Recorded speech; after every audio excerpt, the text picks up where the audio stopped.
Welcome, everybody. Welcome all Yeah. of our beloved metal summoners and all of our beloved ghouls and goblins and spooks and creeps. We are kicking off spooky season here on the Metal Summit as we are about to jump into October. You know how much we love all that stuff. You know how much I love all that stuff. And now I get to force it on the other members of the Metal Summit just because it's October and because I said so. But thank you so much, as always, Metal Summoners. Yeah, you can force a lot of things on me. Handcuffs, whip, shaving cream, Hey, that was me. I'm the freaky one. Damn it. That may be the case, guys, but I don't do apologies. So you forgot burn wax too. Sorry. Exactly.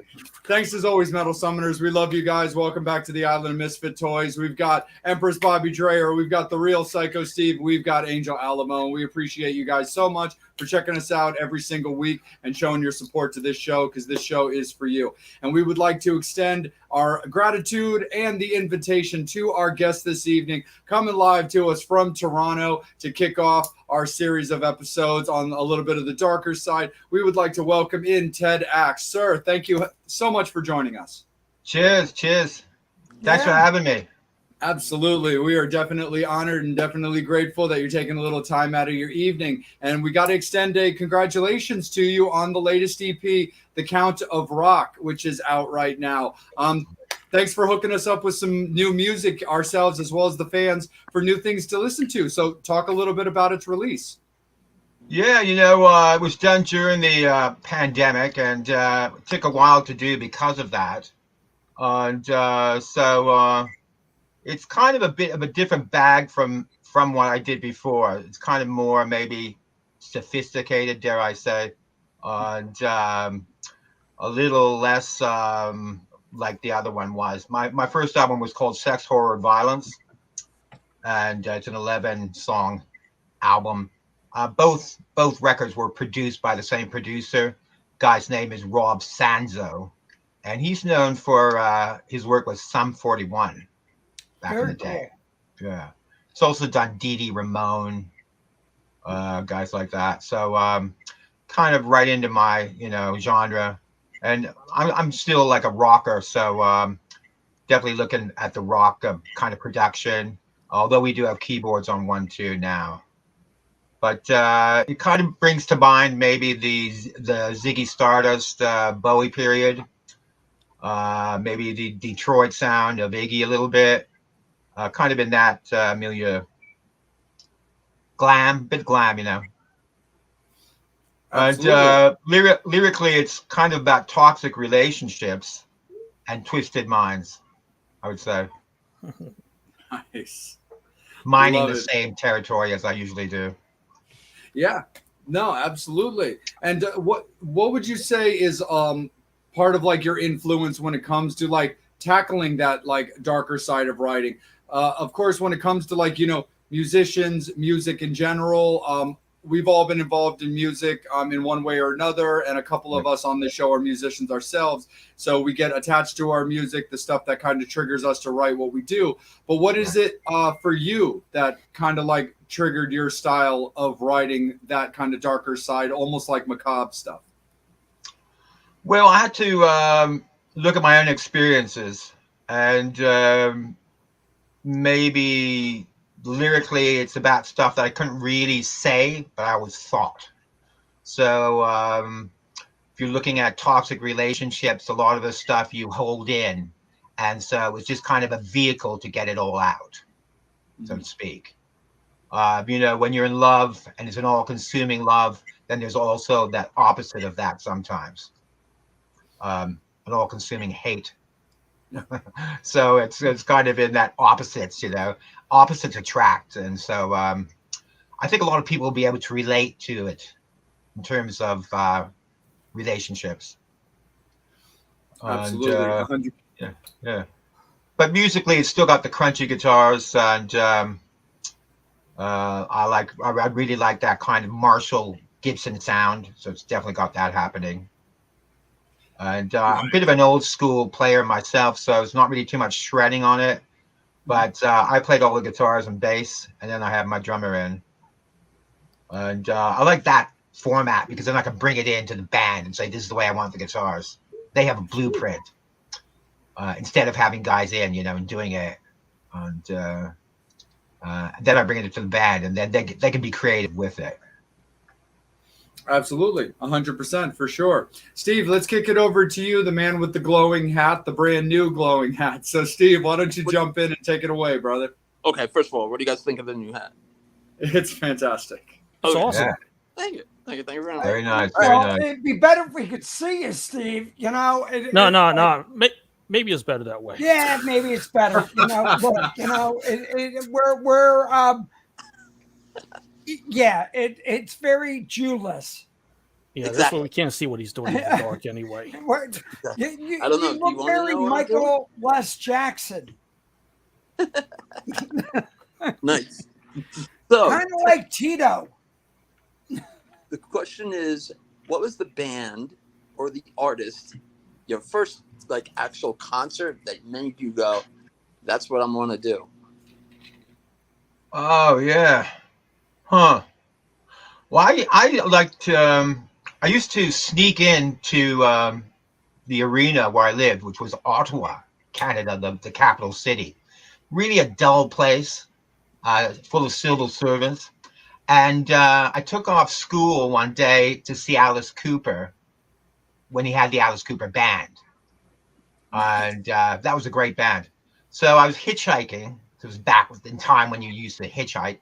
And the roadies picked me up from Shoko, which is in Texas. It was roadies picked me up in their car and offered me some Peruvian flake, big iceberg of it. I'd never done that before. So by the time I got to the concert, we got in. They had me help them set up the show, and I saw that band. I saw that show from the wings, actually sitting on a sidewalk monitor, right in the front, hidden by the PA. So I was able to see Alice Cooper in his full glory back then.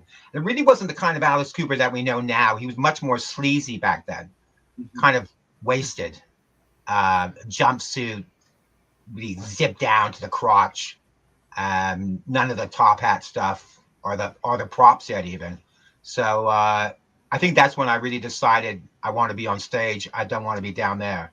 So I was kind of, when the crowd came in, it was that feeling like, hey, I'm on stage now with, these guys. And I actually tried to join the road crew at that time just to get out of Ottawa and start the dream happening. So I think it was probably, I have to say, Alice Cooper. Very cool. What year was this, if you don't mind me asking? Pardon me? What year was this? Well, I don't really want to say, but I'd have to say that was probably about, wow. So it was about 75. Right on. Yeah. So this is with Dennis Dunaway and the original lineup. Yeah. Fantastic. Which I always thought was the one of the best bands. Agreed.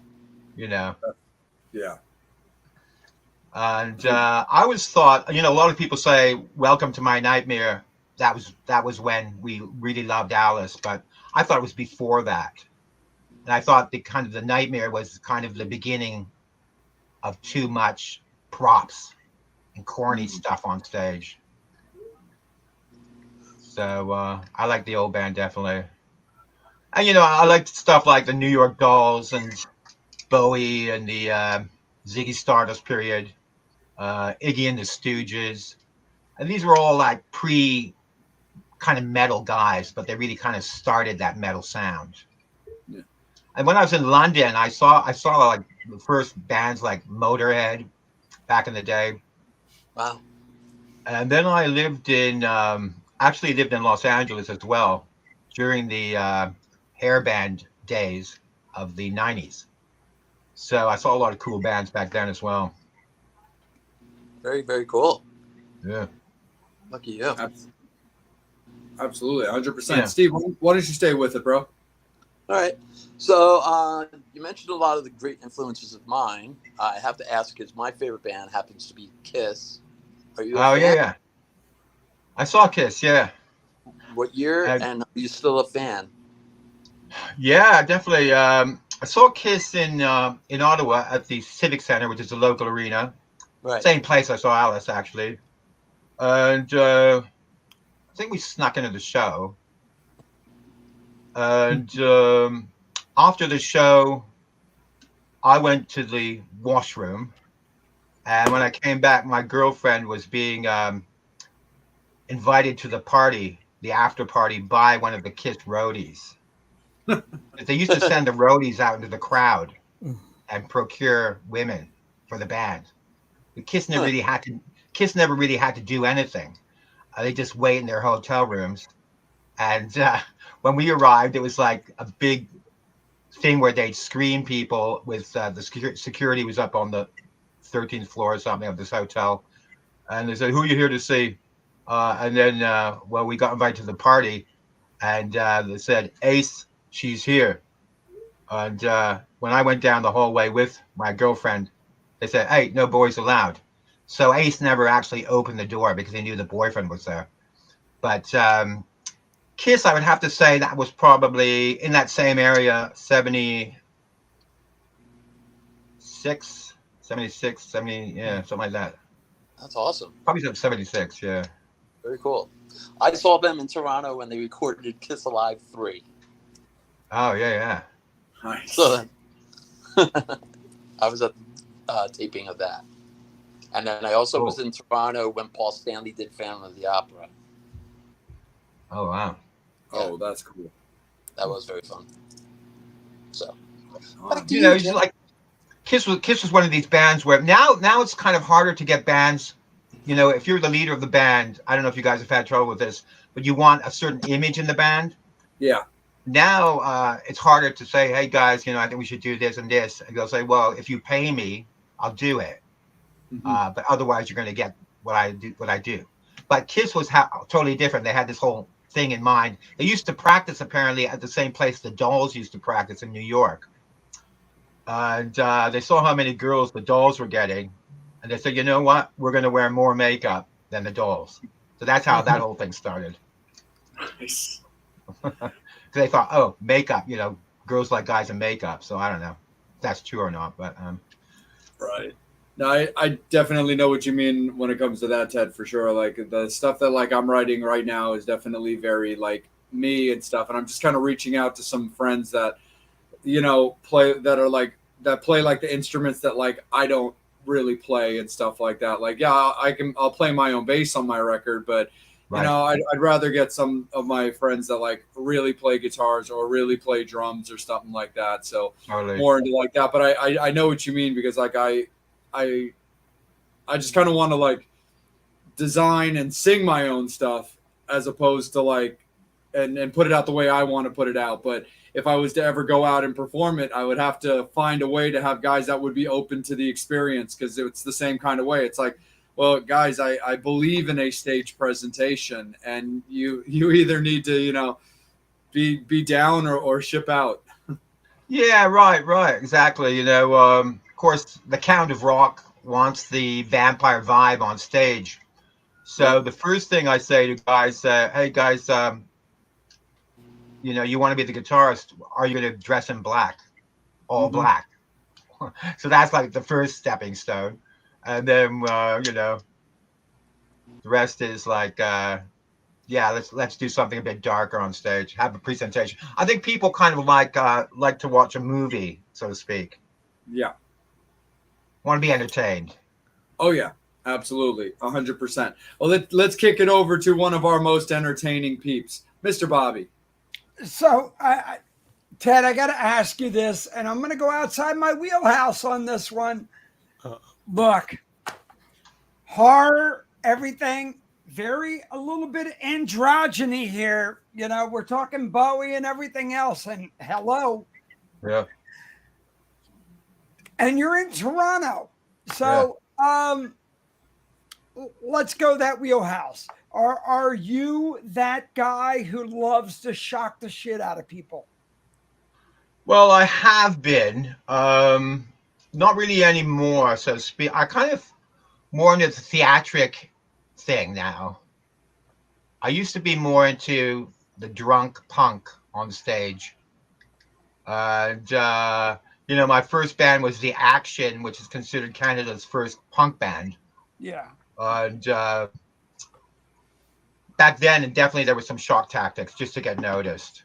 Like we had a high school gig on Halloween, and I made sure that the band got blamed for everything that went wrong. Like my pants split open, my leather pants split open, and bunch of stuff. We smashed some pumpkins, and then I phoned up the papers the next day, which was the kind of the Sex Pistols way to do it.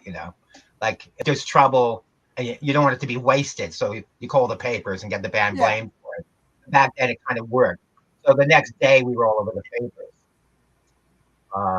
Punk exposes himself, high school, which is definitely kind of a shock tactic. And I guess you call it clickbait now. There wasn't any clickbait back then, but that kind of thing where we wanted to get noticed, and we certainly did get noticed, and things started to happen for us after that. Well, I'm that guy who reads between the lines, and I read a lot between a lot of lines. And I've been looking at a lot of your stuff, and I'm one of those guys who goes, wait a second here. He's the guy I could hang out with in a bad place. Hang up with. Hang up with you. Yes. And I'm like, look, we probably did. I've been in Toronto enough, and we probably hung out in a lot of bad places. But I got to say, the Alice thing, but you also have a little bit of that. I see a little bit of Marilyn Manson in you. I see a little bit of the bad boy. There's that thing where you're like, yeah, I could cross that line and just freak everybody out. Well, I could, yeah. I'm probably a bit more mature now in some way. I don't know if that's a good thing or a bad thing, but I do a lot of stuff with my hands on stage, like as if I'm actually a vampire. And I suppose people have believed that. Like there was one newspaper, one magazine from Salem, Massachusetts. Well, we got our J. Yeah, they got in touch with me and did an interview, and she was under the assumption that I was a real vampire, which I guess exists. I'm not, obviously. So Ted, I got to ask you this: old or new Interview with the Vampire? What is your choice? Are we going to go, a little Tom Cruise, or are we going to go the new end?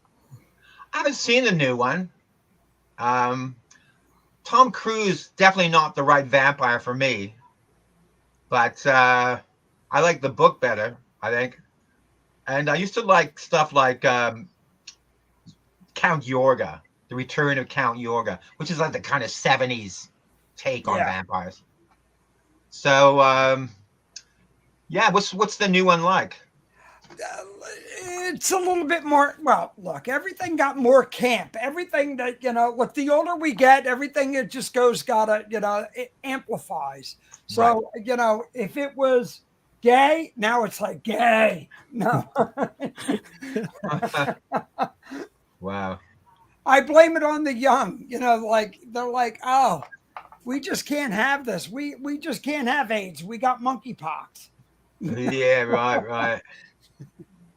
Yeah. No, I was in Batman as an extra once in Los Angeles. I did a lot of extra work. And really? Tom Cruise arrived on the scene in a black Porsche. He was going out with Margot Kidder at the time, who was in the movie. So he seems like a very determined, back then, young man. Mm-hmm. Not so young anymore. But he had the kind of black tinted window, black Porsche, drove up in it really fast, got out really fast, and was shown to, wherever he was going. And I did see, when I was in Los Angeles, I saw a lot of kind of celebrity freakouts. And my girlfriend and I started writing for the Inquirer, the National Enquirer, like just getting gossip stories going. So we made quite a bit of money doing that. Nice. Yeah. Is this the Tim Burton Batman movie? The first one with Jack Nicholson? No, this was Two-Face. Oh, gotcha. Yeah. Gotcha. Two-Face. Yeah, the with Tommy Lee Jones. Yeah. Oh, Yeah. very cool. So you might see me in the crowd scene at the beginning when he's up on the building. But did a bunch of extra work. That was always fun. And going on sets. So but I think I have to blame it on my mother, who was Hungarian. And yeah. Me too. She told me. Are you? Last name Dreyer. We make good beer in Hungary. There you go. There you go. So my mom told me with kind of a gleeful smirk that my great aunt was Lady Bathory. And I said, "Oh yeah, who's that?" You're like the most prolific serial killer ever, right? Nice. Used to bathe in her handmaid's blood to keep her young. And I think she met a untimely demise when the villagers walled her up in the tower of her own castle. So this was not really a nice story to tell your son, but started me on the path of evil, so to speak. For sure. Yeah, so I was watching an interview that you did with some friends of our show in Lisa and Candy, and when Bobby brought up the interview with a vampire, because I had asked you a question that you answered where it was like you've got Bram Stoker's Dracula and Nosferatu and Interview with a Vampire and I threw a fourth one in there, and I was like, one of them has to go. And you had mentioned that you liked the book better for Interview with a Vampire, so that's okay. That was you. That was me. Yeah. Oh, right. Okay, cool. Yeah, I like the old 70s vampires. There was one called The Return of Count York, which was my favorite, by a little-known actor called Michael Quarry. And he appears in a modern-day orphanage, next to an orphanage. And he comes back in the modern day. And so that was a good one. And wasn't really into the old 20s ones or anything, but definitely the kind of 70s 80s take on vampires. And sure. When these people called me up from Salem, I think it was called Paranormal Magazine, she was under the impression that I was like a real vampire who had victims and stuff. And I said, no, don't start spreading that around. So I had to say, well, why don't you call it Interview with a Vampire? So she called the interview with a Vampire.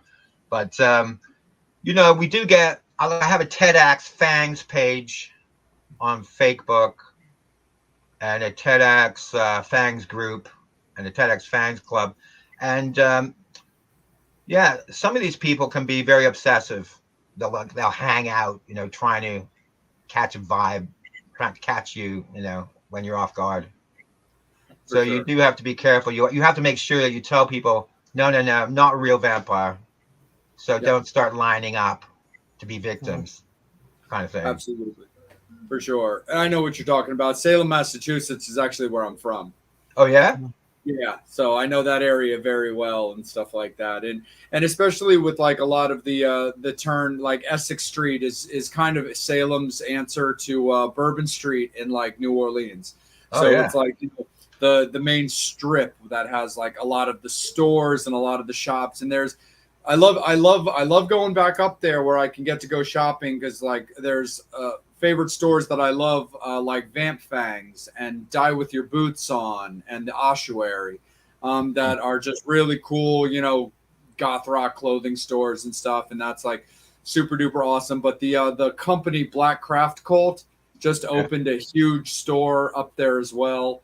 And so there's definitely a lot of like that kind of stuff. And besides the obvious, Salem witch trials history that we have, we definitely do love our vampire culture up there, because the Vamp Fangs company has a series of balls that they do. In fact, Saturday night is going to be their latest one. It's called the Endless Nights Vampire Ball that they're doing up there this Saturday night. So cool. They love their vampire culture up in Salem. They sure do. Excellent. Absolutely, for sure. And we're definitely going to get a little bit more into like the darker macabre stuff because I love talking about that stuff anyway. But I do want to tie it back a little bit to the music and take you back a little bit to the action because you guys toured with the Ramones and you did a lot of stuff like with them back in the day. So how did you get involved, touring and playing with the Ramones? Well, we had a management company out of Montreal that somehow scored us the 20-city tour in the U.S. With the Ramones. Very cool. And the Action was an interesting band because although we were termed punk, we had a slide guitarist who played kind of like Richards in open G tuning with a capo. So that was kind of odd for a punk band to have a Stonesy sound like that. One guitarist was in regular tuning and the other was in open tuning with a slide.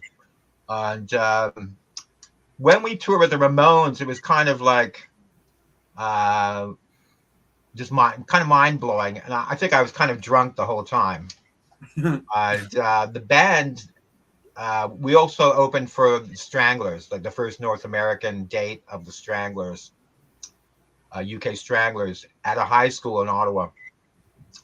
And the band kind of self-destructed right after that because during the tour, I remember.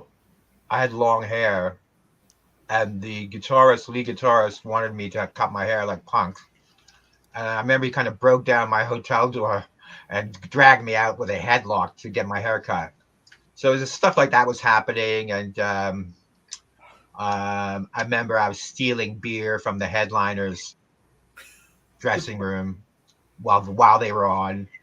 And so we did get a lot of trouble. But it was really kind of a mind-blowing experience. Nice. Yeah. And awesome. the management company turned out to be kind of bogus in the end. They didn't really have anything together, so we were kind of starving a lot of the time. Oh, gotcha. And after the destruction and of the Action, is that when you just kind of made the conscious decision to just kind of strike out more as like kind of like the solo artist, which is that what led into Sister Hyde? Well, after the Action, let's see, I moved to Montreal, then back to Toronto. I had a band called Chroma Key with my girlfriend. And actually, I was playing guitar in that band. Chroma Key was during the 80s. That was a band in Toronto. And my girlfriend fronted, Soma, the lovely Soma.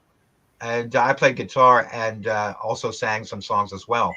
And it was kind of really glam for Canada.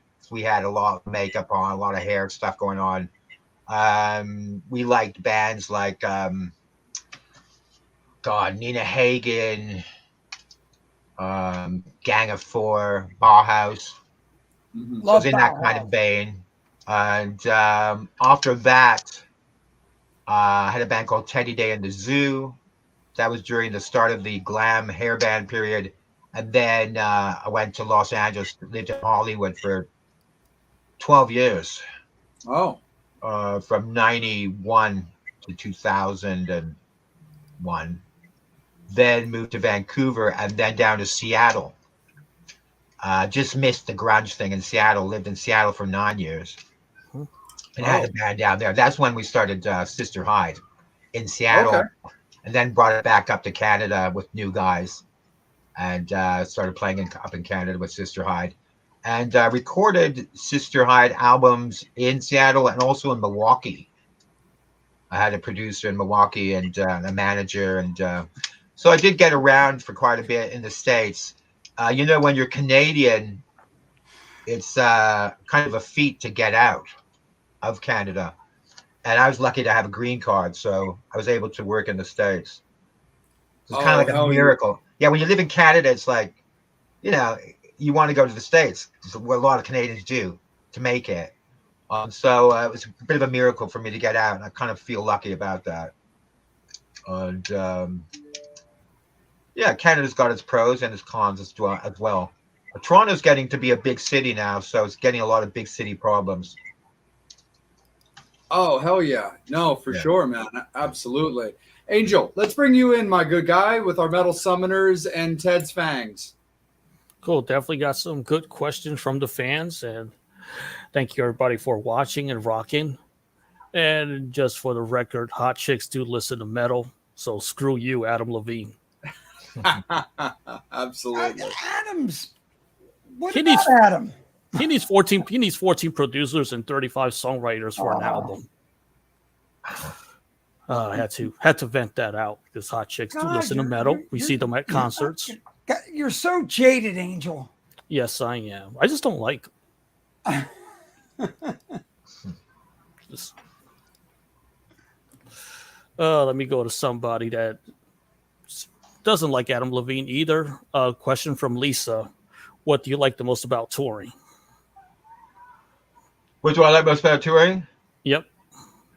Well, I think it's great to arrive in different cities all the time, different towns.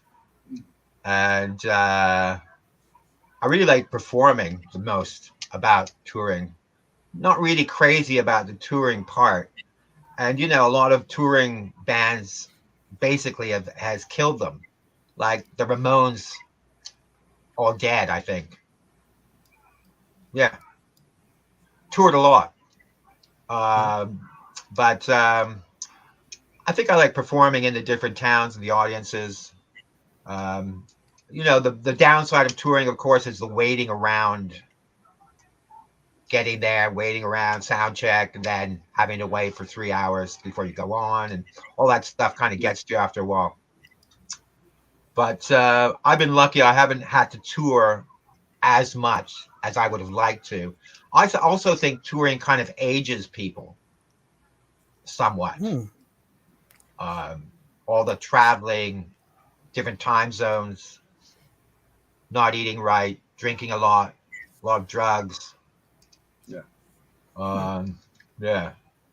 Do you think you would do something like a residency, which more bands seems to be doing, which allows you to be in one town for multiple shows and kind of do different things with the set list?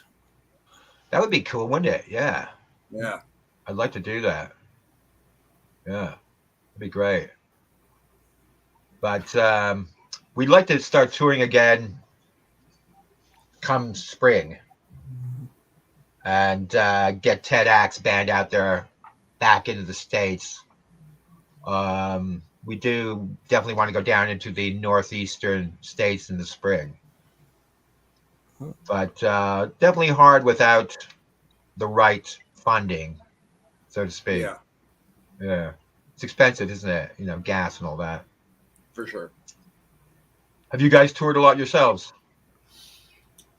Yeah, I've done I not a whole lot of like cross country, but a lot of like East Coast type stuff. I've been out west before, but mostly East Coast.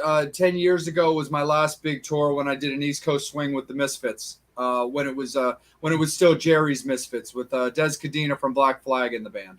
Cool. Yeah. Excellent. Yeah. And Bobby, you've been around a little bit, my guy. What do you mean by that, Jay? I mean everything about that, sir. Well, look, I've done it, but now producing and everything else and doing photography. So, Yeah. it's kind of been great. Look, I've done some stuff with Earl Slick. Earl's played with, Phantom Rocker and Slick, played with Bowie, played with, Yep. Earl's an amazing guy. So, yeah, the older we get it, the harder it is, without a blue pill, but, Do you know a guy called Chris Spedding? Where's that? Chris Spedding, he used to play in Roxy Music. He actually did a lot of tours of Roxy Music, and he had his own career in London, but he produced me in Los Angeles. Wow. And yeah, so you're talking about Earl Slick, who's like a guitarist. Yeah, well, Earl played with Phantom Rocker and Slick. He's been out with Glenn Matlock. He's been, doing, and then, just then, and he's a road dog like yourself, and the older we get, you got to pay your dues. Mhm. Right. Yeah. Absolutely. 100%. How do you keep yourself, Toronto, vibrant?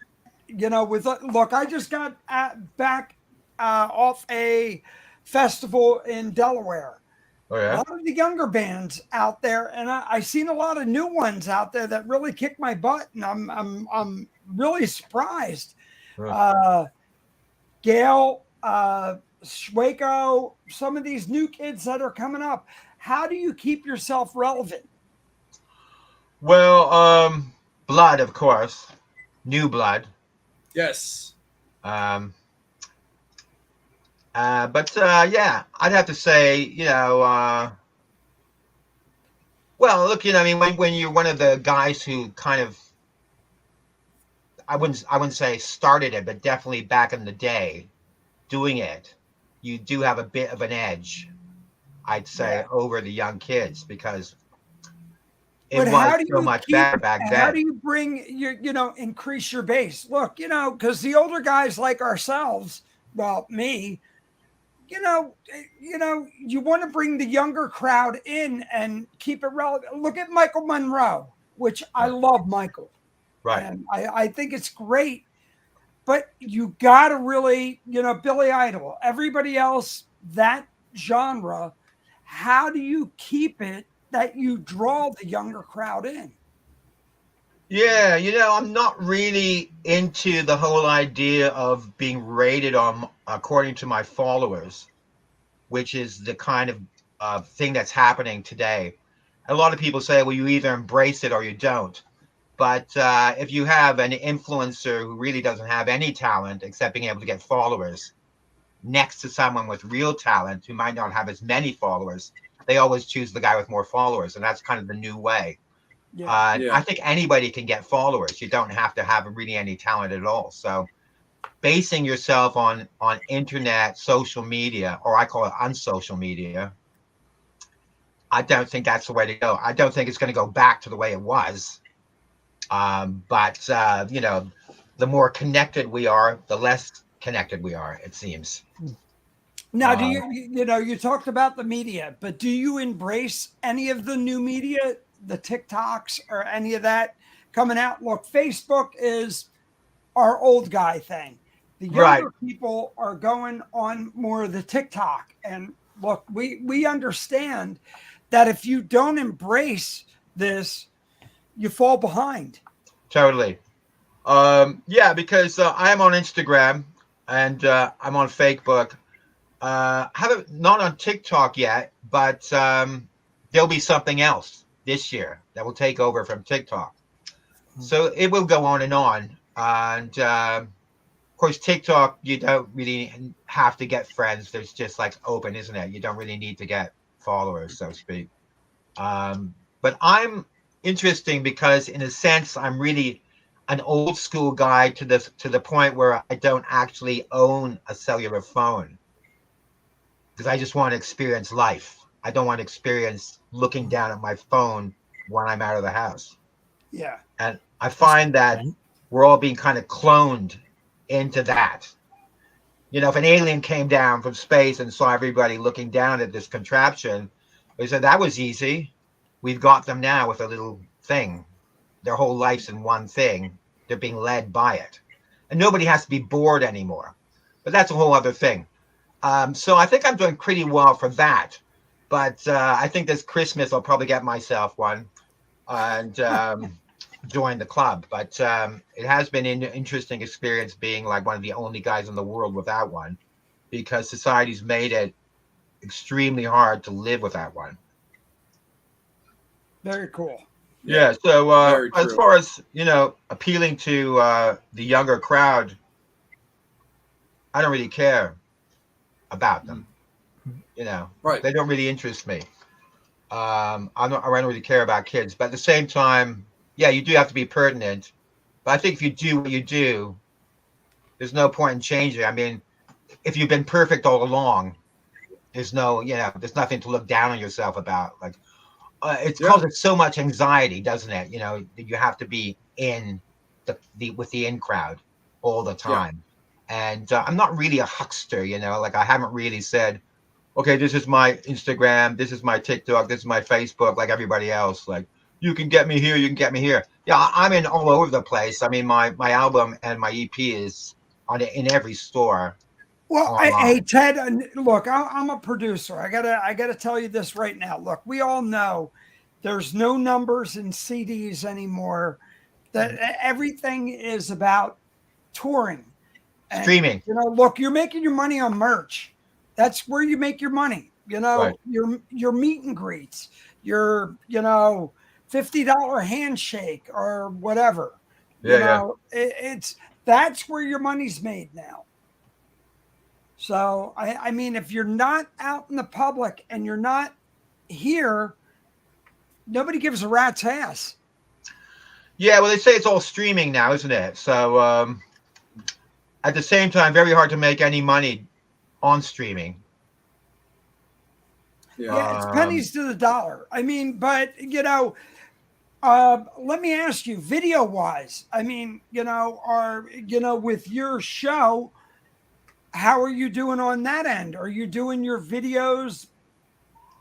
Are you doing it shock? Are you doing, what do we got coming up on that end?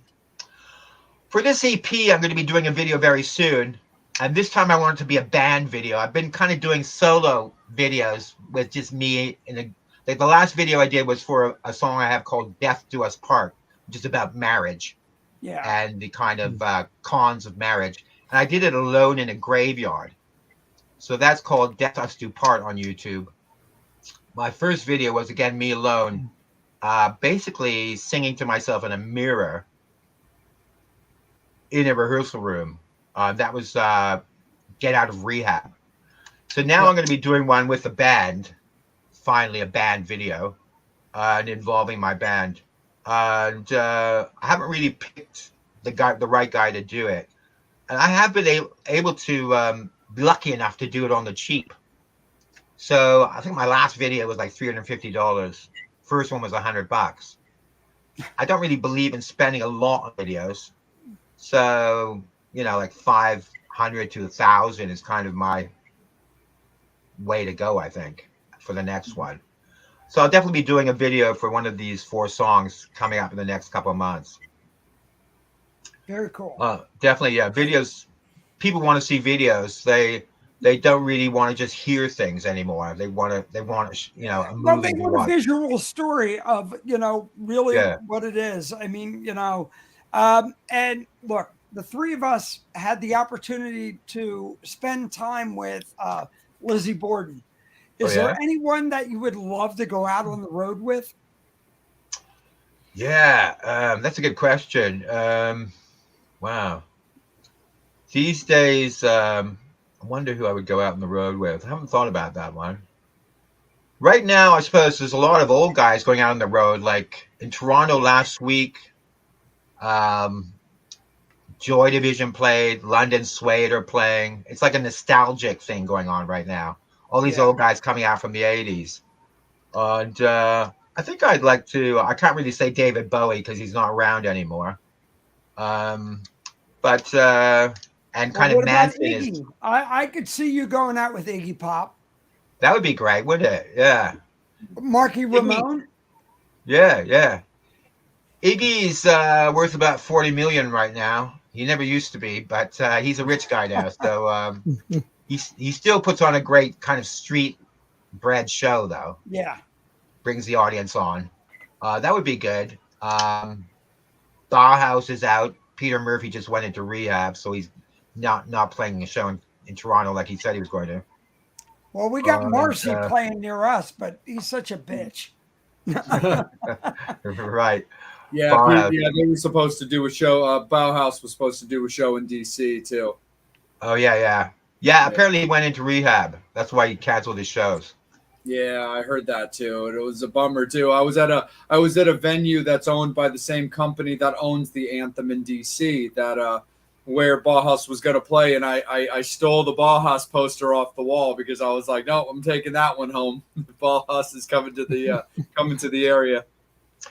Yeah, we met him back in the day, backstage, and he was kind of trying to hit on my girlfriend.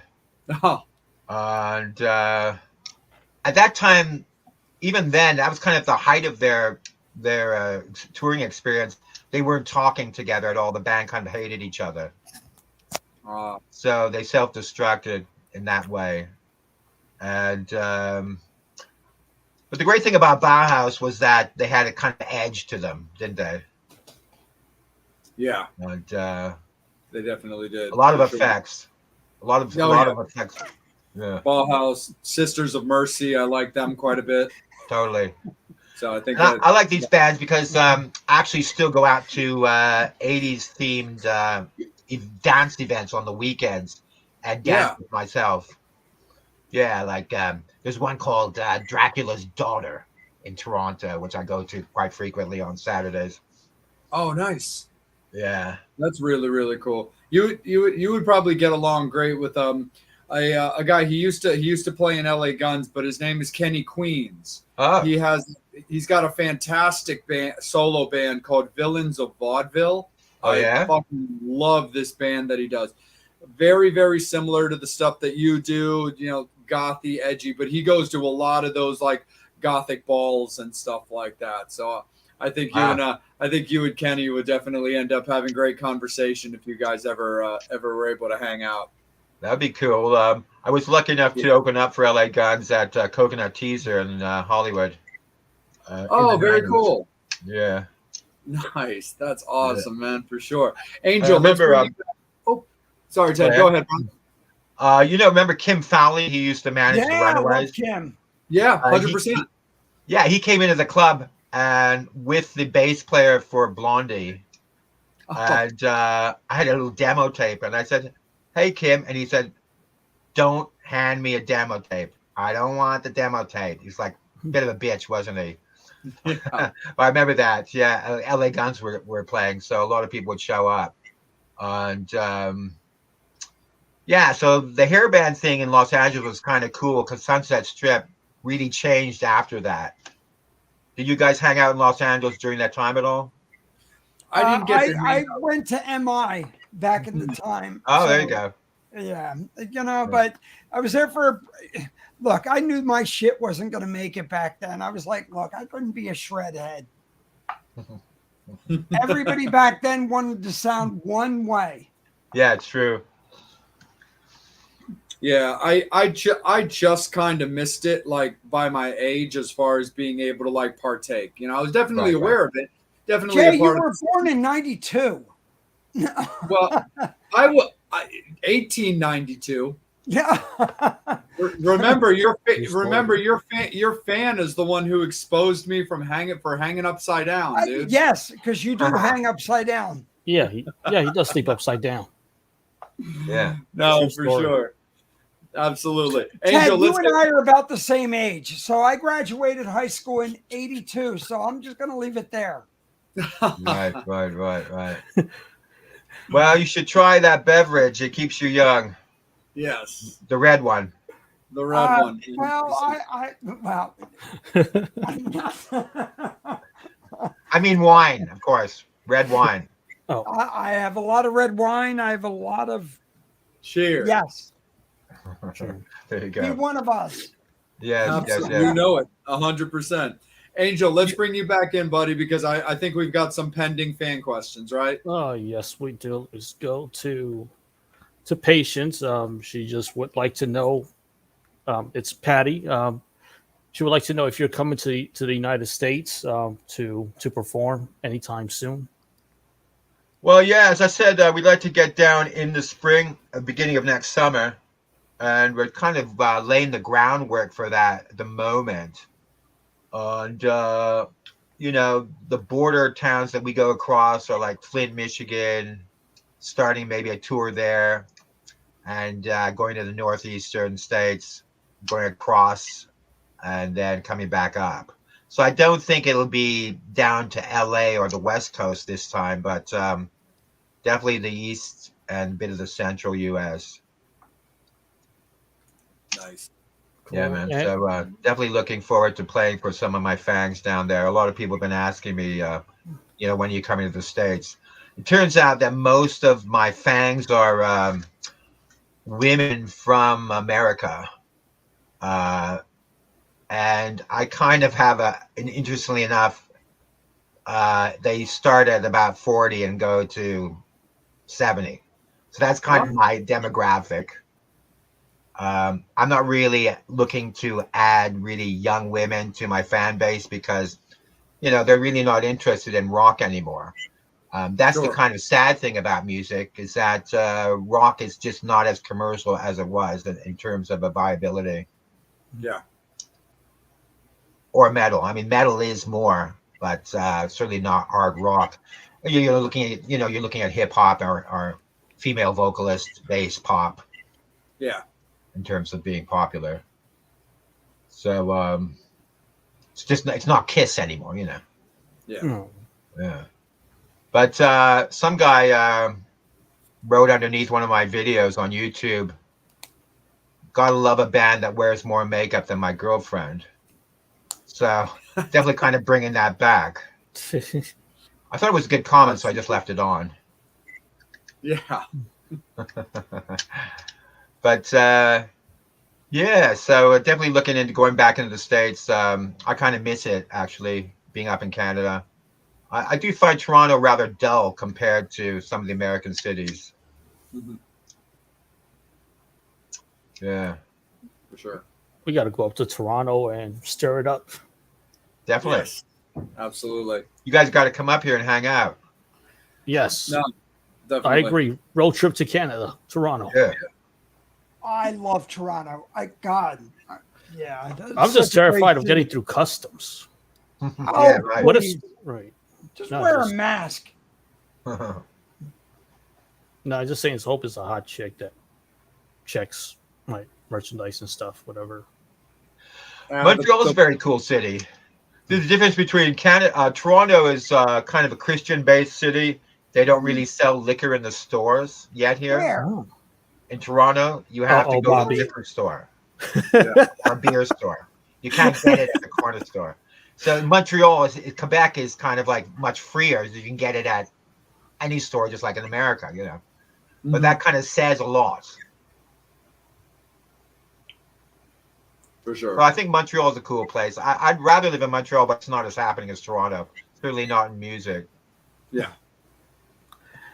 Candy wants to know your favorite rock pile moments. Rockpile, the club. Yep. Wow. I think we opened for Wednesday 17. Oh, Wednesday 13? Wednesday 13, yeah. Yeah. I'm a big fan of that guy. Yeah. So it's kind of like a Manson kind of thing. So that was a great crowd. So that was probably the main thing we did there. That was my favorite one. Nice. Then we have been, interestingly enough, as an original band, we've been able to open for a lot of tribute bands. So Rockpile is a club in Etobicoke, which is the west end of Toronto, caters to a lot of tribute band nights, and a lot of people like that more than having an original band. So we opened for Destroyer, the Kiss cover band, tribute band, Crude, which is a Motley Crue cover band, a lot of AC/DC cover bands. So that's been interesting because I found that my material is good enough to people like it as much as they would like an AC/DC song or a Kiss song. So I think it's kind of been a test for my original material. Nice. Right now we have some covers in the set. We're doing a Halloween show. Of course, I always like to play around Halloween. And we have like a T-Rex song, a Alice Cooper song, Under My Wheels. Yeah. Yeah, those are like choice covers we do. Genie, and a Sex Pistols tune called, what's the Sex Pistols one we do? Yeah, but those are the covers we're doing. And then we're mixing it up with all my original stuff. So definitely, I've done the cover band thing myself, and you might make more money, but it's kind of a bad feeling, isn't it, when you're impersonating somebody? On the streets in Toronto, I get called Aussie a lot. Oh, Really? Yeah, he doesn't look anything like he used to anymore. But hey, Ozzy, I get a lot of that. yeah. Yeah. Go ahead, Angel. Question. Define goth. Oh, who's that from? Brian. Oh. Well, I don't really know. I don't really like to say that I'm one thing or another, because those are just labels. Mm-hmm. But goth, what does it mean? Does it really mean somebody with white makeup on, black hair, dressing in black? That's the look of it. Or somebody who likes Bauhaus, Sisters of Mercy. That's goth, I suppose. But to me, it's kind of more of a way of being somewhat different than society wants you to be. So I suppose that's what I would define goth as. You want to embrace a bit of the gothic stuff as well. For sure. Yeah. And did you attend high school in Toronto? I went to high school in Ottawa, we call it, the capital city. Oh, cool. Yeah. Yeah, Lisgar Collegiate in Ottawa. And Ottawa was a good place to be in a band because it was so boring that it was your kind of way out of it. I remember when punk started and we were doing clubs in Ottawa, people like lumberjacks would come in and they'd say, "What are we supposed to do?" I would say, "Oh, you're supposed to throw your pitcher of beer on them and spit on them." So they really didn't know one way or another what punk was all about. And it was kind of a place where they liked, I don't know, what was going on in Bad Company or. Well, you grew up in the area of Rush, the whole, Right. that genre. Yes. You grew up Rush, Triumph. You and I are the same age. So it's right about that period when it was that Honeymoon Suite was big up there. Yeah. Triumph. How did you break out of that? Well, I think the whole idea was to break out of that because I really didn't like the whole lumberjack thing that was happening in Canada. Canada is kind of known for lumberjacks, Europe hunters. and hey. So I really want to get out of that. Yeah. And Toronto used to be quite violent back in the day. Like if you were anywhere near looking like a goth, you'd be definitely a target on the street because it was really kind of a jock place, like those kind of colored leather college jackets with the name of the college on the back. Yeah. Oh, yeah. Football Hey, jackets. Ted, I got to ask you this then. So when did Toronto change? So the early 80s, it was right when the Blue Jays were there and everything, baseball, sports, hockey was in. Then all of a sudden, 2000 came around. And look, I got to say, I've been up there. I was there for Pride Fest and everything. And Toronto turned into one of the biggest, gayest cities and most awesome times I ever had up there. Yeah. It switched in 2000. Yeah, I think so. Probably around that time. Probably in the 90s, yeah, because in the 80s where it was different, you could be a target on the streets. I got beat up quite a bit. And it was quite violent, I thought. But I went up to Toronto and I walked around and I was like, oh my God, what a great town. I mean, what very open, very ethnic, not even just for people of different genders, but Asians, Caucasian, everything. It was just a great open city. Yeah, it's very much like that now. It's totally a melting pot, which is great. It's like a real acceptance of everyone. And there are a lot of drag queens, and it's a huge gay population. What do you think brought that about? And you growing up there, and look, us being from this area, Jay even being from the Maryland, we've seen a lot of gentrification where things change. Do you think it's the younger crowd who just says, fuck you, we don't care? Yeah, I'm not really sure. Like right now, there's a lot of East Indians coming up, and I mean, there's a lot of most of the DoorDash guys are East Indian, Yeah. and they can't really even speak English. But I think it's great, and I think that the whole thing we have to get over is, in terms of society in general, is generalizations of Yeah. ethnic, religion, gender, and that's helping a lot right now, Toronto, because it's kind of a melting pot of everything, like you were saying. Let me ask you, has that helped you out with, look, being an artist and the way you are, it helped Bowie out. And, you know, a lot of people, Iggy and everybody on that end, they were the game changers. Do you Right. think the younger crowd is looking at you now going, yeah, this is great, you know? Yeah, it's quite possible. I haven't actually thought of that, but I suppose my act is a bit androgynous in a sense, so that's really definitely helping that, you know, that idea coming back into rock. And we have guys like Manson now who are kind of coming out of being blacklisted, Yeah, right? for I don't know sure. if his career. I don't know if his career is ever going to take off again, like it did. Even though he's kind of been absolved of sins, there is, you know, a lot of evidence that people still don't like him. Yeah. Yeah, well, look, I had the opportunity this weekend. I got to see My Chemical Romance and Oh, Gerald.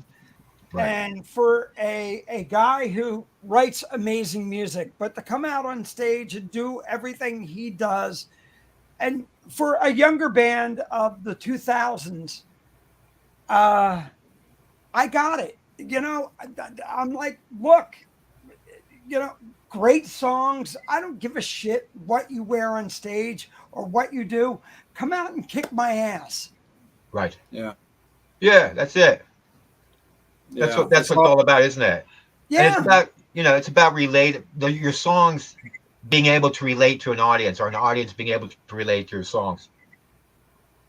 That's really what it's all So about. maybe that's what you're transcending to. I mean, you know, you're allowing the younger crowd to lower their barriers down and go, look, if he can do what he's doing, I get it. You know what? I think you're right. I do think you're right, because I'm kind of somewhat surprised by the response I get sometimes after being so theatric on stage. And I have to say that my material, again, is kind of standing up to international standards of what people think are good rock songs. So I'm kind of happy the way it's been going. You know, nobody's calling out like, hey, play Kiss, you know, whatever, you know. So No, but if you're, you know, like I said, if you put a great show on and you're being genuine and authentic who you are, yeah, people are going to come out.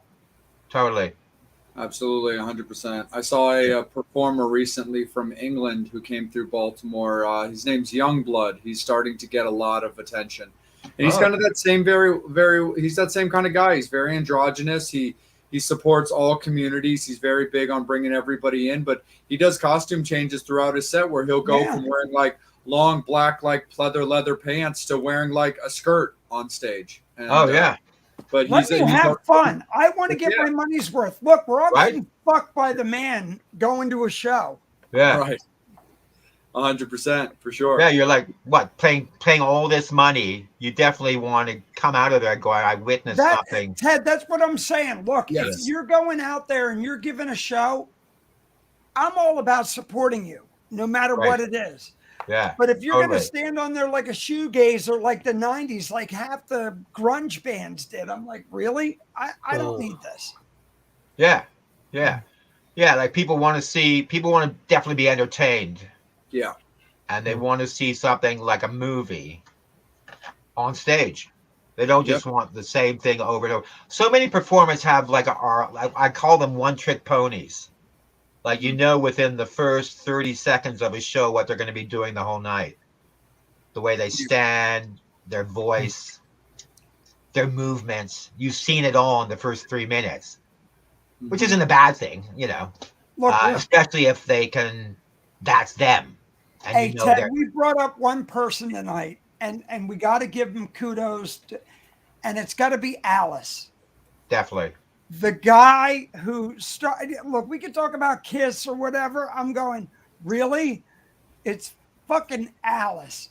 Can Alice you started heavy believe? metal. Oh my God. Not even that. Look at writing songs like Only Women Bleed and everything else. And you got this guy who could come out, shock the shit out of you, and wow, just torment your soul. Yeah. But And at he's the a same- survivor. Yeah. Yeah. Yeah, I mean, what an amazing story right there. totally. Absolutely. Yeah. You know, and I think also we haven't talked about. I think now everyone should be a feminist. Yeah. Of course. You know. No, for sure. Yeah. No, it's definitely about like connecting like more with that. That's also one of the things that I think has caused the world right now to be honestly as crazy as it has been, because like when COVID happened, especially, like it really tapped into people like in the most negative ways as well, because all of their lives had been disrupted. Yeah. You know, some people were going through really financial hardships. Other people's now their marriages were suffering because they're honestly not used to being with their partner maybe that much, Right. or all these other like different ways. And a lot of these like really crazy things, I feel like that's almost one of the reasons how that cancel culture actually built its way up as heavy as it did, was because people didn't really have anything else to do but find shit or stumble across things Yeah. Right. and then be like, that's terrible, because they're already on edge, they're already frustrated just with life, and now they're just being triggered by almost anything. But I definitely think you're right, Ted, when it comes to that kind of stuff, is understanding, and especially with the recent Roe v. Wade stuff. Yeah. We look at Manson, who really they couldn't prove anything, but everybody knows. Yeah. You know, that's kind of the opposite of feminism. Yeah. He was even confessing in the book he wrote a long time ago what he was doing on the road. You know, and that's kind of normalized. Back then, it was normal, I think. Certainly, rock's always been about sex and drugs and rock and roll. But if we take the victimization of women out of it, then it becomes much more of a universal genre. Yeah. Yeah. No, you're 100% right, for sure. Definitely. Angel, let's steer it back up to you, bud. Got a question from Nick. He wants to know, what is your favorite Halloween movie? Oh, yeah. Well, I like one. I mentioned it before. It's called The Return of Count Yorga. It's a little known horror movie by Universal Pictures, made in the 70s, with probably the greatest vampire actor called Michael Quarry. But other than that, wow, you know, something recent, I'd have to say, I don't know. I really don't know. I suppose my own videos. Really? Huh. My own videos. One called Till Death Us Do Part. Death Us Do Part on YouTube. It's all performed in a graveyard, so definitely come out in Halloween and watch that one. That video is really good. I like that video a lot, Ted. Oh, thanks, man. Yeah, man. Absolutely. Have you seen the newest vampire movie, Invitation? I haven't seen that one. Yeah, it just came out. It just came out a little while ago. I think it's been out for about a month now. I saw it like a week or two ago.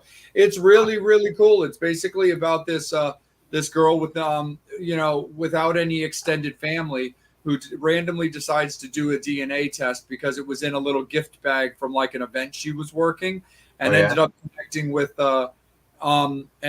connecting with like a long lost cousin that didn't realize that that they had extended family, and was invited to England for an upcoming wedding, and it turned out to be a vampire wedding. It's a really cool take on vampires. I liked it quite a bit, but it's called The Invitation. If you're able to, if you're down for a movie, Yeah, I'm definitely gonna check that out. There's also the Vampire Academy came out as a series recently. Yes, I don't know what that's like, but it's interesting that myth always comes out in a year. Every year there's some kind of new vampire thing going on. I think people are certainly drawn to that story. Yeah, and I don't know if it's the thing about eternal youth, probably is part of it, or that kind of all-consuming love. But I think that I'll do probably quite well with the Count of Rock. My fans have started referring to me as the Count of Rock, and Ozzy had the Prince of Darkness, so it's a bit absurd, and it's a bit of a farce, really, but I don't mind being called the Count of Rock. And certainly I can run with it and bring it to the show. Yeah, absolutely. I think it's because the culture, because it's a culture that I'm a part of. And, everybody knows that about me. Like, it really taps into everything kind of from every direction, because it tackles love, lust, sex, violence, romanticism. It's got, that type of, it connects in also different ways. There's kind of like that outward sex, that inward sex. You can tie into it when it comes to like the gay community, the straight community, all that kind of stuff. It's one of those kind of cultures that, because of the way that it's kind of designed, the inclusion of a lot of things, as well as the idea of bringing in somebody in, as well as sacrificing someone out, that really kind of connects with like a lot of different things. And I think that's the reasons why you're right. Kind of every year there's different versions. There's different directions where you went from, Count Orlok, which was this tortured yet quiet, silent soul, moving up to like what Bela Lugosi did, what Christopher Lee did, then into Interview with a Vampire. Then it kind of got a little bit glammy. It started getting kind of rock and roll with the Lost Boys. And then they started working a little bit on like the blood stuff when they started doing like 30 Days of Night, which I personally thought was one of the better, more modern takes on. Oh, yeah, right. I remember that. I thought 30 Days of Night was fantastic. And there's always, some different version of a different director or a different writer's perception on vampire culture. And I always find it to be, really, really interesting. And that, all the way up to this new movie, Invitation. Right. Yeah. 100%. I mean, percent. it's also a bit crazy, isn't it? Because it fits in with our society being so violent. Yeah. You're looking at really what a vampire does is drinks people's blood, right? But in that sense, you're victimizing someone. Every night you have to drink blood to survive. Yep. So you're going out biting somebody's neck, and that person doesn't die unless you want them to. And then they go into this kind of eternal curse of being a vampire themselves. So I think it's definitely kind of fitting into our violent society. And at the same time, everybody wants to remain young forever. The kind of eternal youth. So I think that's kind of fitting into our society as well, with plastic surgery, women getting these duck lips. Yeah. Really don't turn me on at all, It's like, if you don't have duck lips, you're not cool anymore. So, and I think young girls are being kind of led into plastic surgery is just like part of their 13th birthday, I'm getting plastic surgery. So it's kind of like sad that we can't really accept ourselves as we are. Yeah. And the paradox is we've been perfect all along. We don't need plastic surgery. But society is saying, look, this is a youth-oriented culture. You got to get your face done. Yeah. Seriously, Or you're we can cut definitely it right. off and put it in a box. Kick the old self out and Yeah. embrace the new self. And Kim Kardashian hung out with Paris Hilton and learned all the tricks, and then Yeah. basically took over from her. Mm-hmm. And that's the kind of role model we're looking at. If you look at Madonna's Instagram site, she leaves all the haters' comments up now. Oh, really? There's tons of them because she looks insane. She's trying to look like an 18-year-old. Right. But at the same time, it gets her in the news. Mm. Which is Yeah. what everybody wants. They want to be the lead story in the celebrity news. Pretty much, and it's weird. I mean, like it's crazy, but it's kind of like the new way. Like, how can you stay relevant? How can you look a certain way, dress a certain way? What's up in fashion? I'm gonna cut up my face and make it look like a fucking ham sandwich. Like it's insane. Like it's really kind of crazy. Just that people would talk about tattoo culture heavily about like being addicted to like the needles and stuff like that. Well, I was like, well, yeah, that's also fair enough. But then you get these people who are just cutting off their nose to despite their face. Yeah, right. By just injecting their ass into their lips because they want these like filtered Instagram photos for more followers. Hey, there's nothing wrong about injecting ass into your lips. Look, I can appreciate that. I mean, you and Tony would know that better than anybody, Bobby. But still, but no, it's definitely a wacky world that we're living in when it comes to people's perception of beauty.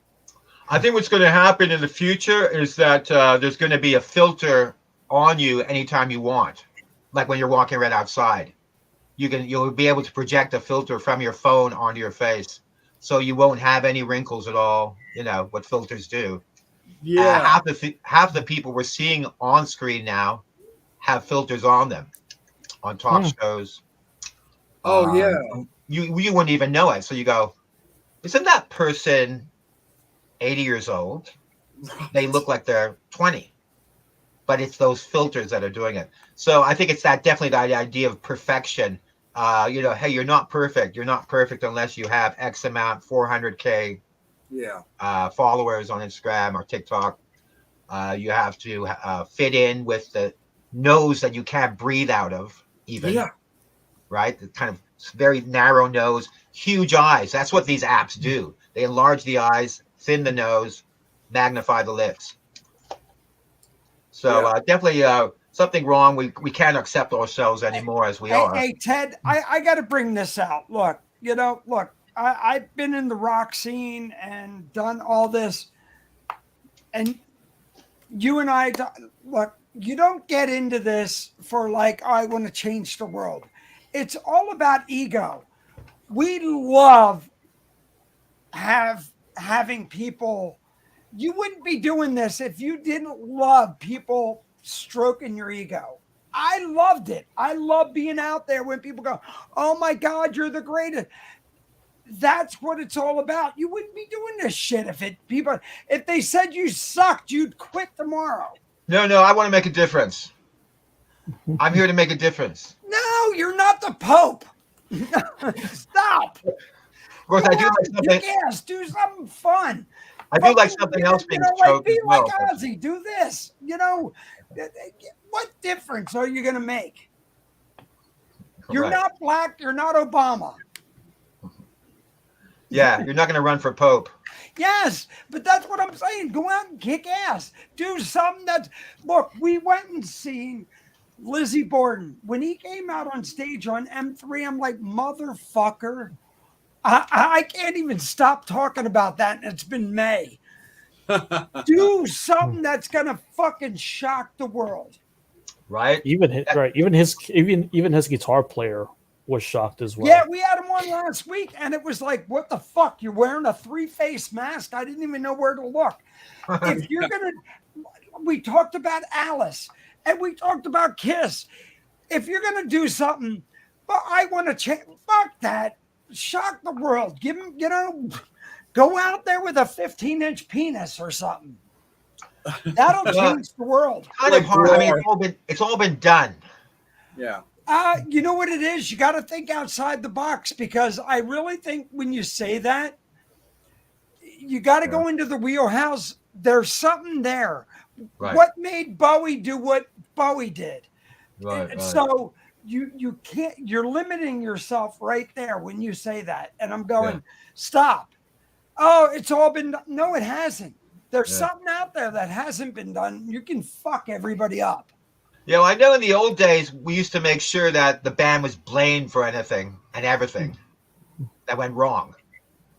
Certainly, that's the Glenn Matlock way of looking at management. He made sure that the Pistols were blamed for everything, and it worked back then. Now, you know, you're looking at a certain amount of society's limitations, like that you can really say the wrong thing at the wrong time, and it can really fuck your career up. That's kind of the big thing. I was thinking that too, because I was like, but you know what it is? I think that's if the thing, dude, you got to realize, Bobby, the world, unfortunately, now is being run by snowflakes. Yeah, And the whole thing too, Jay, you can't run safe. And I really think if you worry about the outside, you're limiting your career. Look, the four of us, how the fuck did four of us, me, you, Jay, Angel, Steve, put this show on, and we didn't know what the fuck we were doing. Look, Ted, you didn't get into this going, I need to follow the fuck that. Dude, you did it because it's what you love. Yeah, you know, I mean, you're right, man. I don't really care one way or another what I say or what I do. And I don't really have any limitations. I'm not really a good boy. I've always been the bad boy. I've always been the guy with the black hat. And, you know, I never wore the white hat. And it's great. And they're the guys who've done it. You know, whether you're Steven Tyler, whether you're Ted Nugent, whether you're, you know, like we said, you know, Alice or this, you can't say it's all been done. Right. You haven't done it. True. And you haven't done it with a Canadian flair. Yeah. Who knows what you're going to do? Well, I could cover my genitals with a maple leaf. there you go. That's Canadian. Just as long as it isn't poison ivy. With a little set of vampire fangs on it. Yeah, there's never really been a Canadian artist who's been an Alice Cooper type of artist. Yeah. And that's one of the things that we always rebelled against bands like Blue Rodeo or these Canadian bands that wear checkered shirts. In fact, musicians today look like they're going to sell you an ice cream cone. Yeah. And I've always been rebelling against that idea, you know, like a grocery clerk bands. They look like grocery clerks. They don't look like rock stars. No, I hate that. Right? I remember Hootie and the Blowfish. We're just four regular guys. Fuck you. Give me four fucking rock stars that can go on stage and rock. Right. Go back to singing Hold My Hand or some crappy song you. But then let's go back. You know, when you look at, I love the fact when you look, and you know, maybe it's stereo.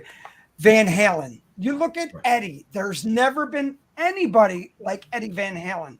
We've had Randy Rhoads. I love Randy, but you know, oh my God, Eddie was our Jimi Hendrix. We'll never have anybody like Ed again. But we'll never have anybody like Jimi Hendrix again either.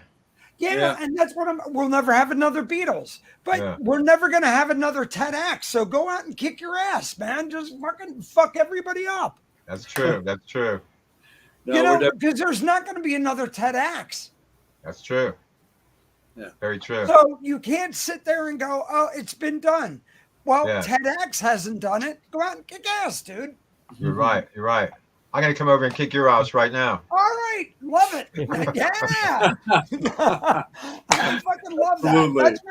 That's what I'm like I'm the Metal Summit motivator. Ah. I don't think anybody would argue with you, Bobby. I'm the Dr. Phil of this show. Yeah. No, I like that, actually. I like that because everybody's being too good, right? You know. Not us. No, and you're coming out at a great time. Look, the wonderful thing is people love to be entertained.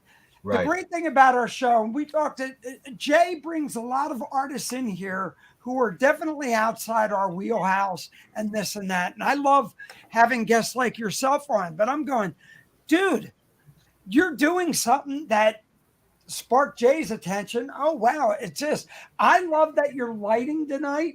And I gotta say, I am seeing fucking Wizard of Oz. I'm seeing so much shit in your lighting. And I'm going, kick my ass. Do that on stage. Yeah. I'll get you and your little dog too. Bring out a fucking stuffed dog and sacrifice it on stage. Do something like that. Right. Right. We're gonna get so much hate now. I actually did a good thing I thought was good in Sister Hyde, which was whipping my guitar.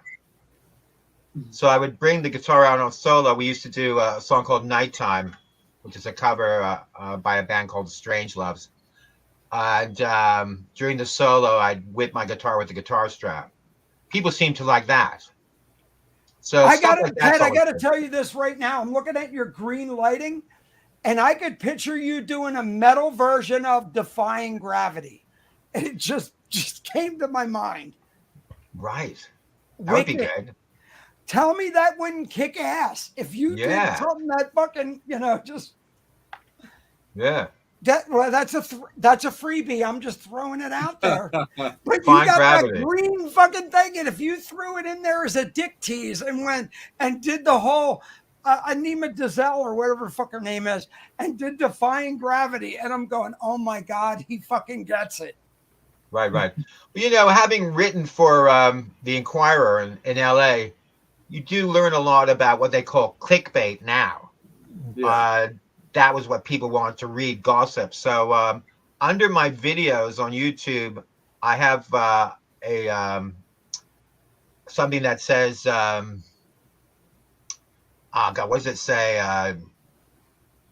Something like might offend, people or something. It is kind of a clickbait thing because there's nothing in the video that might offend anybody. But people watch it because of that. I think, it's like putting a PMRC sticker on the thing. Tipper Gore fucked everything up. She thought it was going to backlash. Bullshit. It made everybody wanted to buy the album more. Right. But yeah, well, like Ted, for example, on Get Out of Rehab, you have it saying warning, graphic sex and violence. That's it. Yeah. Yep, I seen that. I was like, where's the sex? Right. Where's the sex? I was looking for that. Right. People watch it because they want to see the sex. Yes, same thing with me. That's what I was watching it for. I know. It kind of disappointed me as well after watching it. Said, where is the sex, actually? Well, of course, I'm the sex. I'm still the sex. Exactly. Yeah. For sure. Well, Angel, let's kick it back over to you, buddy. Fans, it is also last call for alcohol. We want to make sure that Ted gets all of your guys' questions and all of your guys' comments, but now's the time to do it. We will definitely get to all of them, but silence equals happiness, and we want to be a little bit sadder. So give us more comments and give us more questions. We want to be loud and get it on out there. So last call for alcohol, fans. Load up those questions and comments before we send Ted back to his coffin. Angel, take it away, bud. Susan wants to know: have you attended any concerts at Maple Leafs Garden? Not for a while. God, I don't think I've ever been to the Garden, Maple Leaf Garden. Wow. And all the time I've been in Canada, I haven't been to Maple Leaf Garden. It's kind of sad. But yeah. Boo hiss. Oh no. No. You're not a hockey guy? No, I hate anything Canadian. Really? Are you British? He was in London for a while. I hear the accent in his voice. I'm like going, I hear that, he could do Phantom. Yeah, I hate anything Canadian because Canadian things, and I'm probably going to lose a lot of people this way, but, Canada was built on the fur trade, and I'm against hunting. That's the first thing. I never liked checkered shirts. Too. What's that? I'm so against fur. There you go. Shaved. Right? I do have a TEDx quote for you though. It's called. It goes like this: "Flaunt your shame." Oh yes, I love it. Nice. Yeah, that's my quote for the year. Flaunt your shame. I'm down for you know, I think we're getting in Canada now. We're getting more than ever. We're getting a lot of guns. Not like in America where you can buy a gun at the corner store, but there has been a lot more gun deaths, and for some reason, a lot more stabbing in Toronto. Suddenly, like in the last month. So I think that is the kind of big city problems that Toronto's turning into a much bigger city than it ever was, and it's going up. So you can't really see the sky anymore. There's a lot of condos going up. It's kind of sad, isn't it? Yeah. Yeah.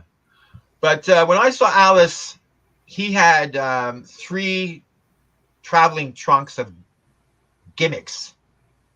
They weren't quite props, but there was like one where he had put dollar bills on a sword. Yeah. Oh yeah, for $1 billion babies. Yeah, people would reach out, try to get the dollars and reach it back. And he had 3 bubble machines going into detergent, spinning around, big ones, shoot bubbles out, made the stage so slippery that he fell down, and on the stage, I remember the crowd was trying to pull his pants off. Oh, back then there was no security, so you'd have right up against the stage. And yeah, he had a bunch of gimmicks, but they weren't so overtly infantile like that happened to him after Nightmare, where he had all these, guys in costumes coming out, jumping around. Right. Yeah. I actually have one of the Alice Cooper dollars on my wall over there. Oh yeah? Yeah. Cool. Go ahead, Angel. And again, Alice was the name of a witch. Yeah. I believe. Yeah. Alice Cooper was the name of an old witch. And so but I think back then he was a lot sleazier. Definitely a lot more of a sleaze act. Yeah. 100%. Yeah, especially back in the throwing the incident in Detroit with the chicken. Right. Yeah. Yep. Go ahead, Angel. Question from Lisa. She wants to know, where do you get your cool outfits? Oh, well, in London and New York, of course, but no, I find them everywhere. I have a really long trench coat that I wear on stage, a leather trench coat. Kind of looks like it's from the Nazi army. Mm-hmm. So I wear that. I found the hat in Seattle at a wedding store. They were having a sale. All the guys wear top hats at weddings. Mm-hmm. And yeah, so I wear a trench coat, black nail polish, gloves, leather gloves with the fingers cut off, and the top hat. That's basically it. The pointy black beetle boots. That's kind of the Ted Axe style. Maybe one day I'll have an army of Ted Axes. Yeah. Like Michael Jackson. Yeah. Ted Axe army. Oh, yeah. But I find them wherever I can, stuff like I want to wear, like, of course, get a lot of stuff online now. You can get anything online as far as places like Amazon and Shein, which is definitely dirt cheap. For sure. But yeah, I used to get them at vintage clothes stores, but now I don't really like going to vintage stuff at all. But good question. Yeah. Nick wants to know your favorite song from Rush. Well, I actually hate Rush. So Really? I don't really have any favorite songs. I never really liked them. Because they're Canadian. I don't like Canadian things. But I didn't really like Geddy Lee's voice much at all. I know it's a travesty because everyone likes Rush, but sorry. That's all good, Ted. I'm with you. I got nothing but respect for Rush. Absolutely. Everything that Neil brought to the table, exactly what Geddy and Alex are still doing, and they were just at the Taylor Hawkins tribute last night performing. And so, like, I got nothing but respect, but I'm personally not really a Rush guy either. Wow. I don't think we're going to be liked after this. That's okay. We'll just crawl into our dark little crevasses. Yeah, yeah, Hmm. yeah. I got nothing but Back to respect for them, but hey, different Yeah, strokes, for same different thing. folks. I got respect for them, but just Yeah. I cannot name a favorite song from Rush either. Yeah. If you're gonna put a gun to my head, I'm gonna cop out and say Tom Sawyer because it's such a legendary drum. It's such a legendary drum solo. Right. So yeah, if you're gonna put a gun to my head, that's gonna be your answer. Yeah. Yeah. Yeah. Yeah. True. Good question, though. Definitely. And Leo wants to know, how's your cat doing? Oh yeah. He's doing great and still alive. And I always like black cats because there's always been a stigma. I have a black cat, and there's always been a stigma about black cats. They're evil, they're witches' cats. So of course, I always would, went to that color of cat. Yeah. And that cat's been with me when I was in Seattle and moved around with us. So yeah, he's still doing good. Thanks for asking, though. And she also wants to know, do you have a favorite song? Yeah, I have to say, my own song "Get Out of Rehab" is my favorite song. Yeah, Nice. TEDx, "Get Out of Rehab." That's the one. That clears our fan questions. Right back up to you, Jay. Awesome, man, for sure, definitely. So, Ted, I just want to kind of steer it back around to your music for sure, because that's definitely something that we hold very high in regards to our guests on this show. So, with everything, with the Count of Rock coming out and the new video that you're looking to release when it comes to that, what are you looking to accomplish currently, like with this record? We've talked in depth about the difference between streaming nowadays versus hard copy things before, but what is it that you like to do and see your music accomplish whenever you release something new to the public? Yeah, well, definitely want to get a video out and look at how popular the song is. I definitely want to have songs that people can connect with. I think that's the main thing behind a hit versus a non-hit. It doesn't have to be a commercial hit like we all, cliche what a hit is, but I think it does have to have something that an audience, a large audience, can relate to, like a human quality that people can relate to. So I'm definitely looking to see which one has that. I'm not quite sure yet because they're the 4 new songs. One is called Disaster. It starts off with an ambulance, and it's about a relationship that craves disaster in itself. So it's constantly going to that end of it. I think people seem to be relating to that one. And then the next one's called Victim of Love, which is a slower song, maybe more of a groove, a riff song. And one called Alive, which is the chorus, "Will we get out of here alive?" Now that right there is something I think a lot of people are thinking, am I going to get out of here alive? Is COVID going to be around forever? Yes, right? Is it going to be the new flu? Yes. Do I need a 5th shot? So people are still thinking in that term. When none of us are wearing masks anymore, but with the advent of schools getting back into close contact, I'm sure we're going to have some kind of outbreak along the way. Yeah. I don't quite think it's over as much as we all want it to be over. Certainly nobody wants us to go into a lockdown, but that kind of lyric, "Will we get out of here alive?" is actually pertaining to a relationship, but it does have an extended.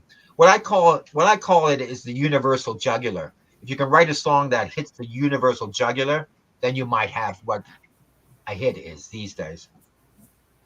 Absolutely. The last song is "Wedlock," again about marriage gone wrong. In terms of being locked into a relationship, it's got kind of a slamming door sound effect. after the word wedlock.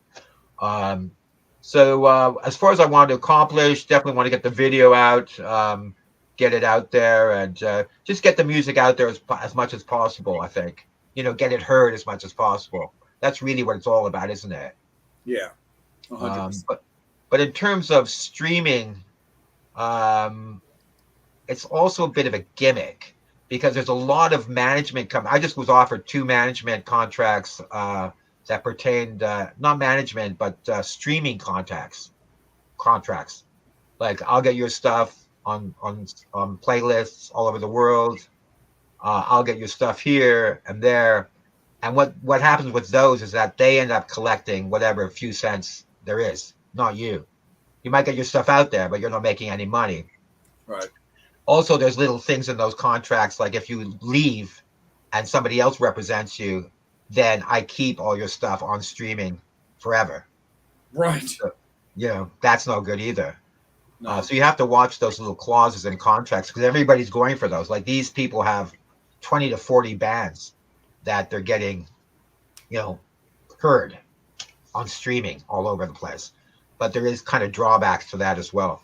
But definitely I want to, start performing the new songs, see how they go over with audiences. And it's just kind of like basic stuff like that, really. Awesome. No, right on, man. We're definitely all about that. Like, in anything that we can always do to help push the artists, we are always very, very big into doing that. Yeah, airplay. That's a huge one, right? Yeah. Actual radio airplay. Yeah. And, getting it on syndicated radio. Of course, everybody wants to do that. Whether that happens or not without the right payola is another story because you just can't get on syndicated radio like that. Yeah, 100%. You're right. Bobby, kick it over to you, brother. Anything final from yourself? Yeah, Ted, you talked about it. So, not to sound negative, but you bitched about Canada and you're living there. So, where's your tour going? To us. Yeah, States. No, So- we're definitely do Canada. I love Canada and I love the wilderness in Canada. And I love the parks in the city. I actually have a hobby where I play a drum in the park every day, a hand drum. Really? Yeah. And it's for my own. State-wise, so you're going to be coming out and you want to be touring. Where do you, well, as long, you ain't going to be going to Florida, but where do you see yourself going now? Where's the tour starting? Where are you going to be going out, and how the hell can people catch you? I'd say I'm going to the east end of Canada first, Montreal, Quebec, the Maritimes, bringing it back down into the States, Michigan, New York, Philly. Pennsylvania. Come on, Delaware. come to Philly. We can give you some love down here. Yeah, right? Yeah. It's all about, how can we afford to stay on tour? Yeah. That's the thing, because you can run out and you can have big plans, but if you run out of money, there's no way to subsidize it. So we're definitely looking at how do we get the backing enough. Well, let me ask you this. tour. Are you coattailing? Are you trying to do it, with one act? Are you looking out with going out with numerous acts, which we've seen a lot of, and I just got off covering a festival. Are you looking out going with one act or numerous, which you really it would have to be the subsidize a lot of things, right? Yeah, it'd have to be Ted Axe, the Ted Axe band or Ted Axe. That's really the only act I'm interested in going out on tour with at the moment. No, but I'm saying going out with other, Oh, definitely, bands, yeah, going out coattailing. either a festival or going out with different, co-headlining where it's going to be that end. You're right. Actually, I'm thinking of being an opening act on a tour. Yeah, at this point, on a like a major band, you're not going to be headlining. So if you get the headlining band to draw and then you coattail it, that's really the best way to do it, I think. But if nobody knows about you here, how would be, that end? You don't want to wind up in bumfuck Iowa where you're sitting there, a bunch of cowpokes who don't. Hey, shut up! Well, they could be cowboy vampires. You never Yes. know. That's cool. a new angle for a movie. But yeah, It's like good. if people know the Would headliner, that be rump wranglers? vampire cow wranglers. Yeah. Yeah. That movie's actually coming out. Oh yeah. It's It's seriously. It's Glenn Danzig's upcoming movie, Death Riders, in the House of Vampires. It's like a Western vampire movie. Great. Great. Brokeback Mountain vampires. Yeah, yeah. Come on, Bobby. Don't act like you don't love it. Yeah, well, I don't know if I can quit you, but I can bite your neck. No. But you're right. We've had a lot of success in the Toronto area opening for bands that are known. So in terms of touring with a band that's known, that's definitely a proposition that I'm going to be looking into. And in that way, you have to kind of make friends with that band.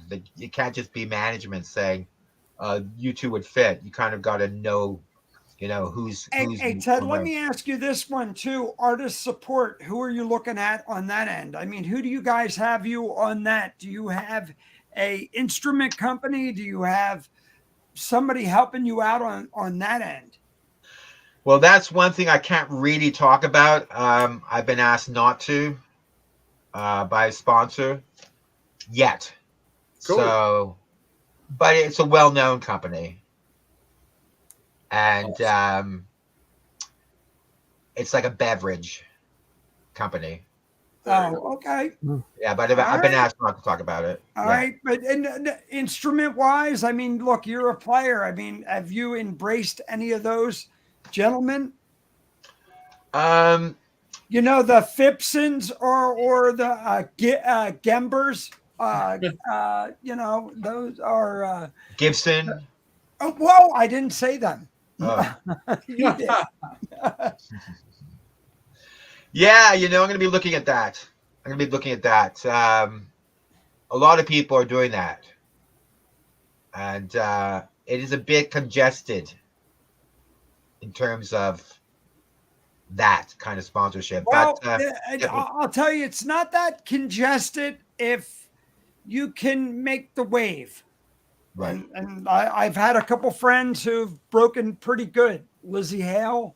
I've had a couple artists who've done pretty well with Gibson. Oh, okay. Epiphone, that end. Yeah. So if you're making waves, let you and I talk. Yeah. Yeah. Yeah. Absolutely. 100%. That'd be great. Definitely. Yeah. Absolutely. Yeah. Angel. Never hurt? Not at all, man. Hell no. Angel, anything from yourself, man, or has anything popped up from the fans? What do you like to do on your downtime? Well, as I said, I'm actually got a bit of a hippie vibe when I'm not being a vampire, and I like to play drums, Nice. and specifically a Mid-Eastern drum, and I've gotten quite good at it. So I might be joining a belly dancer or something like that, but I do that, and also I studied art. Yeah, I studied art in Mexico. My father. This is really kind of an anti-punk statement. My father was a Canadian ambassador to Mexico. Wow. In the 70s, and I went to art school down there. So now in Toronto, I'm doing life drawing every maybe 2 or 3 times a week. Wow. So that's definitely a hobby, and might be having an art exhibit coming up. Oh, So very cool. The two things kind of mold together, art Rose and the music. link. We love it. Hey, Ted, before you go, and these guys can vouch for it. So your dad was an ambassador. So my other half, who is here, was a former congressman, and was the author of the ADA, Americans with Disability Act. So look, we all wear a lot of hats, brother. Yeah, yeah. Well, I remember when I was being Canada's first punk band, the newspapers got a hold of that, and it was like, how can this guy be a punk? He's a diplomat's son. But that's also a good thing to rebel against, because when you're a diplomat's son, it's like you may not want to be. It's kind of like the prince and the pauper. Maybe you want to be the pauper, Yeah, instead of the prince. that's awesome. Yeah, yeah. But it was Absolutely. definitely kind of an anti-punk thing to get a hold of. Like, hey, he's not a punk. He's goddamn ambassador's son. He's not on welfare. How can he be a punk? So I tried to keep it a bit of a secret, but now it's kind of an interesting thing because there's not too many diplomats' sons around. So America's much more into politics than Canada is, right? Mhm. Are you guys Republican or what? Well, I'm far from it. So I used to work for the former vice president of the United States, Oh, Al Gore. okay. So, but no, look, I'm one of those people. As long as you're not an asshole, I'm fine. I'm cool with every. Look, I just interviewed Ted Nugent a couple weeks ago. I thought the guy yeah? was going to bitch slap me. I even had to Wow. bring a friend of mine who was a Republican. So I told him he was my Republican cock blocker. Yeah, I don't like the nudes because of his hunting thing. Yeah, Me either, but you know what? Look, I'm going to tell you, and I told these guys, and Ted will probably bitch. It's shtick. He knows where his bread is buttered.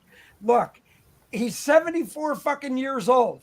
He knows where his wallet's getting fat. It ain't from guys like me. It's from the guys who go, yeah, go Brandon. He's like, yeah, keep saying that, and right. Isn't there a new guy that's taking over from Trump? Like a young, good-looking guy. I just saw something about him. Like the new Republican next the president. guy from Florida. He's an asshole. Oh. But my whole thing is like, look, it's all shtick, no matter what it is. And these guys will tell you the reason the four of us do this show is we steer away from politics, religion, or we laugh about everything. Yeah. And it's all about the music. Same thing with you. Keep doing what you're doing. Look. Yeah, Right. like me personally, I'm an independent. I pay attention to everything. I follow what I need to follow, and I listen to what things I need to listen to, and I form my own opinions. I was registered with a party when I was younger because my mom she just believed that I should be able to vote in the preliminaries and stuff like that. So I was registered to a party and stuff like that. But then when I got much older and into my 30s and eventually my 40s, I was like, I'm just comfortable being an independent. It's not really about needing the preliminaries or whatever. I was like, I'd rather just make my own decisions and stuff like that. So that's Yeah. right. Yeah, it's all labeling, isn't it? Yeah. That's all it is. Yeah. I follow big titties more than I follow CNN. There you go. Yes, and paddles. Angel, Yeah, Angel that too. is, Angel's got the reddest Cheers buns to around that. here. You see that? Yeah. Yeah. Obviously Angel. a feminist. Obviously a feminist. Oh yeah. Absolutely. But Ted, we can't thank you enough, Thank man, you. for taking some time out of your Wow. evening to hang out with us, man. And we really appreciate it. I mean, I'm a fan, love what you do, love your stuff, man. And it's been great, staying in touch back and forth leading up to the episode. And our big thing is that you had a good time, you enjoyed doing the show, and that you felt your time was respected. Man, this was the best interview I've had for a long time. Good. Thank you, man. Yeah. Yeah. Ted, you guys we're asked the here. best questions. Brother, if we can help you out in any way, come to the States, come to Philly, Baltimore, whatever, Jersey. We're here to help you promote. We're game. Yeah. Thanks very much for having me on. Absolutely, for sure. Definitely let me know when you get some shirts in, Ted, because I'll rock them all. Hey, I really appreciate it, guys.